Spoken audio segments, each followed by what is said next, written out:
പരസ്യ പ്രബോധനത്തിന് റബ്ബിന്റെ സമ്മതം കിട്ടിയ ശേഷം മഹാനായ നബി തിരുമേനി മക്കയിൽ തന്റെ പ്രബോധനം ഇങ്ങനെ ഊർജിതമാക്കുന്നുണ്ട്. ഇസ്ലാമിന്റെ സത്യസന്ദേശത്തെ ഉൾക്കൊണ്ടുകൊണ്ട് ഒരുപാട് ആളുകൾ ഇസ്ലാമിലേക്ക് ഇങ്ങനെ കടന്നു വരികയാണ്. ഖുറൈശികളാകട്ടെ അവർ പഠിച്ച 18 അടവും അവർ നബി തിരുമേനിക്കെതിരെ പയറ്റി നോക്കുന്നുണ്ട്. പക്ഷെ ഒന്നും ഫലം കാണുന്നില്ല. അങ്ങനെ വരാനിരിക്കുന്ന പ്രത്യാഘാതങ്ങളെ മുന്നിൽ കണ്ടുകൊണ്ട് എങ്ങനെ നബി തിരുമേനിയെ ഇതിൽ നിന്ന് പിന്തിരിപ്പിക്കും എന്ന് തീരുമാനിക്കാനായി ഖുറൈശികളെ ഒത്തുകൂടുകയാണ്. അങ്ങനെ ഖുറൈശികളിലെ ഒരു പ്രമുഖ വ്യക്തി നബി തങ്ങളെ അടുത്ത് വരുന്നുണ്ട്.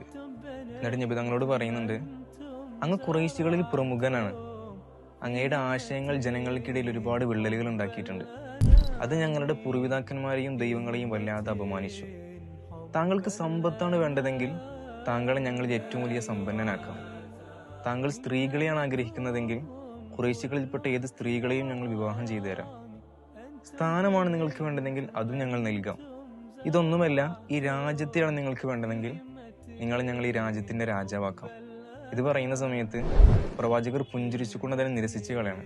ഇതുവരെ മക്കയുടെ സ്വീകാര്യനായിരുന്ന പ്രവാചക തിരുമേനി ഇതിനുശേഷം ഒരുപാട് യാതനകൾക്കും വേദനകൾക്കും വിധേയനാകുന്നുണ്ട്. വല്ല സ്വാർത്ഥ താല്പര്യങ്ങളുമായിരുന്നു പ്രവാചകന്റെ ഉദ്ദേശമെങ്കിൽ അന്ന് നിബിധങ്ങൾ ഒരിക്കലും തന്നെ ആ ഖുറൈശികളുടെ വാഗ്ദാനത്തെ നിരസിക്കുമായിരുന്നു. പക്ഷെ എല്ലാം സഹിച്ചുകൊണ്ട് താൻ ഏറ്റെടുത്ത ആ ഒരു ദൗത്യം പൂർത്തീകരിക്കുന്നത് വരെ താൻ പ്രവർത്തിച്ചുകൊണ്ടേയിരിക്കുമെന്ന ഒരു പ്രവാചകന്റെ ദൃഢ നിശ്ചയമാണ് ഇന്ന് നമുക്ക് ഈമാൻ നുകരാൻ കാരണമായത്.